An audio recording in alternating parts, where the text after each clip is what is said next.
Pazuello, no primeiro dia de CPI, no meu entendimento, ele se saiu bem. Mas veja só, quando se analisa a atual CPI, a CPI da pandemia, o grande CPIs, é preciso levar em conta não somente o que acontece dentro da CPI, mas a repercussão disso. A CPI vai além.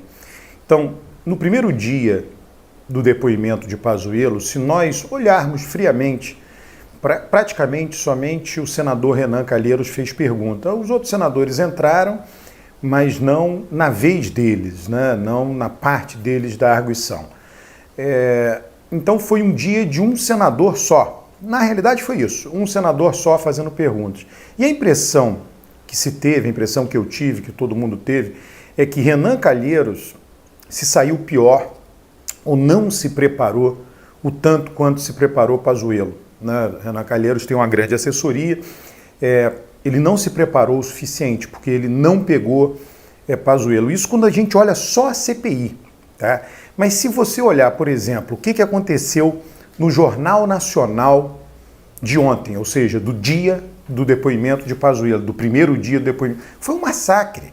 O Jornal Nacional, eu não cheguei a marcar o tempo, né? Mas foi mais de um bloco, foi um bloco estendido, foi mais de meia hora sobre a CPI e mostrando todas as contradições de Pazuello.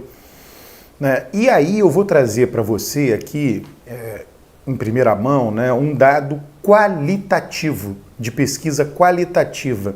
Como a CPI vai bater, como a CPI acaba batendo nesse eleitorado mais indiferente, que é sempre o eleitorado que eu olho, você que acompanha meus vídeos sabe disso. Eu não estou muito preocupado com o eleitorado que vota certo no Bolsonaro, tem esse eleitorado que vota certo no Bolsonaro, e não estou muito preocupado com o eleitorado que vota certo anti-Bolsonaro, que vota certo no PT. Estou preocupado com aquele eleitorado incerto, que pode votar em um ou em outro. Não, o eleitorado ali de centro. Né? Esse eleitorado, olha, eu estou te falando, é um dado real, né? Ele começa, a CPI começa a chegar nele, cheio de ruído, né, nesse eleitor. Né? Ele recebe uma mensagenzinha para o WhatsApp, ouviu falar, viu um pedacinho do Jornal Nacional, e ele começa a pensar o seguinte, olha, essas vacinas aí já era para estar todo mundo... Porque a vacina é praticamente um dogma no Brasil, 90% quer se vacinar, a vacina é algo simplesmente super, hiper aceito.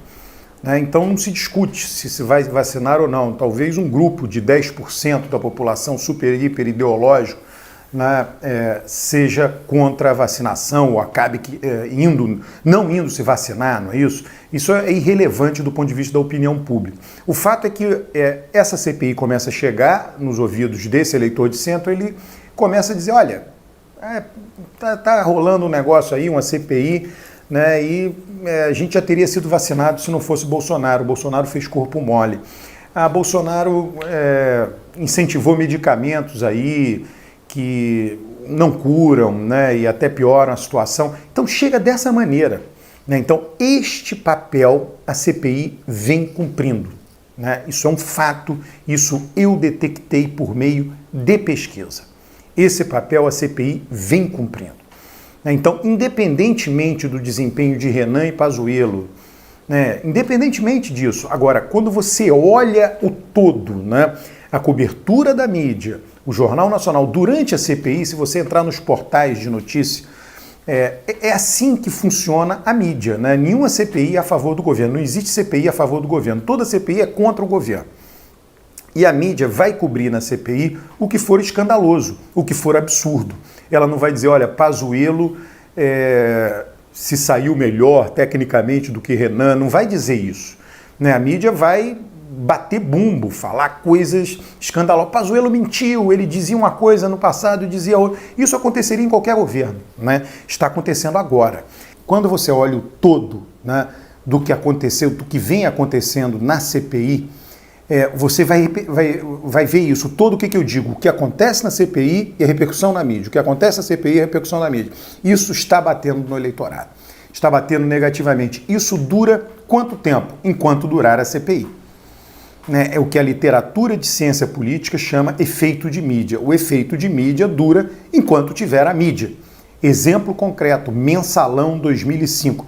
Pegue todas as capas da Veja do segundo semestre, desde o dia que eclode o mensalão, lá em meados de 2005. Todas as semanas, sem exceção, até novembro, dezembro, até o final do ano, né? Enfim, mas todas as semanas. Mensalão, mensalão, mensalão, mensalão, mensalão, mensalão. Então teve um efeito de mídia ali que diminuiu um pouco a avaliação positiva do governo Lula, do meio de 2005 até o final de 2005. Acabou todo aquele noticiário em janeiro de 2006. A avaliação de Lula tornou a melhorar. Ela melhorou, detalhe, ali em janeiro, fevereiro, março, Lula liderava as intenções de voto para presidente e não mais perdeu e venceu com facilidade a sua reeleição em 2006. Então, enquanto durar o efeito de mídia da CPI, vai haver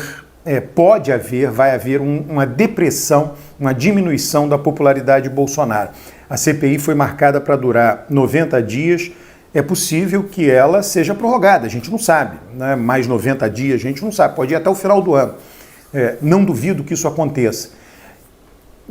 Tudo isso, eu já falei isso em outros vídeos, tudo isso tem como pano de fundo a situação econômica ruim.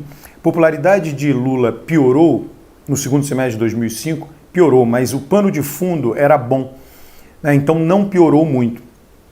A popularidade de Bolsonaro está baixa com relação, comparando com esse exemplo que eu estou dando aqui do governo Lula, do primeiro governo Lula. Então, por já estar baixa, talvez ela tenha menos para cair. Né? Mas é fato que tudo isso que eu estou falando só é válido com a situação econômica ruim. Eu já disse isso em outros vídeos. Se a situação econômica melhorar, estiver bombando, né? Eu não acredito que vá, mas vamos supor, se a situação econômica melhorar, a CPI vai lá, é algo importante, acontece, mas ela não terá a capacidade de piorar a popularidade de Bolsonaro, ainda que seja um efeito de mídia prolongado, ou piorar muito. Tá? Mas é um problema para o governo. E aí vem um outro escândalo, eu já mencionei isso, o escândalo do meio ambiente, né, que é muito ruim para o governo. O governo tem aí essa coisa de ter sido eleito com a bandeira, né, o super-ministro Sérgio Moro, a bandeira do combate à corrupção, e isso daí é uma bomba dentro do governo. Né? Preste atenção, as denúncias vieram, foi um carregamento de madeira que chegou num porto dos Estados Unidos, mais para o sul dos Estados Unidos. Né? Isso foi durante o governo Trump, antes da eleição, e aí se reportou dos Estados Unidos, as autoridades americanas, chegou lá um carregamento ilegal de madeira. Ninguém liga para o Trump dizendo, chegou aqui um carregamento ilegal de madeira. O que a gente faz? A gente reporta o Brasil? Não existe isso. Simplesmente se reportou o Brasil dizendo, olha, chegou madeira ilegal aqui, não pode. E aí essa coisa começou a tramitar, né? E o IBAMA interferiu, mandou documento, e aí as autoridades americanas diziam, olha, não é isso. Né? Trump não vai se meter numa coisa dessa. Tá, então isso aconteceu durante o governo Trump e antes da eleição, ou seja, né, Trump não havia sido derrotado ainda, porque alguém poderia dizer, mudou depois que Trump perdeu a eleição. Não foi isso. E aí vieram para as autoridades, você acompanhou o delegado Saraiva, né, quando fez a denúncia